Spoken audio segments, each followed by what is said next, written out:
અંકલેશ્વર ગ્રામ્ય વિસ્તારમાં રહેતા વેપારી પર 4 વ્યક્તિઓએ ભેગા મળીને હુમલો કરી ધમકી આપી હોવાની ઘટના સામે આવી છે.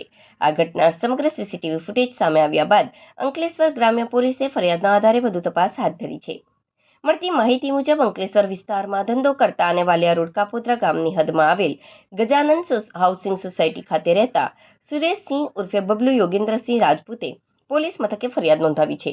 ફરિયાદમાં રાજેશભાઈ રામજીલાલ યાદવ, ગુડ્ડુ યાદવ, રમેશ યાદવ અને રામસિંહ યાદવ સામે મારામારી, ગેરકાયદેસર રીતે ભેગા થવા, ધમકી આપવા તેમજ વેપાર અને નુકસાન પહોંચાડવાના ગંભીર આક્ષેપો કરવામાં આવ્યા છે. ફરિયાદમાં જણાવ્યા અનુસાર ફરિયાદીએ રાજેશ યાદવ પાસેથી કામ લીધું હતું, પરંતુ કામ બાબતે વિવાદ સર્જાતા બંને પક્ષો વચ્ચે બોલાચાલી થઈ હતી. ત્યારબાદ 20 ઓગસ્ટ 2026ના રોજ બપોરના સમયે આરોપીઓએ એક સંપ થઈ સુરેશસિંહ પર હુમલો કર્યો હતો, જેમાં તેને ઈજાઓ પહોંચી હતી.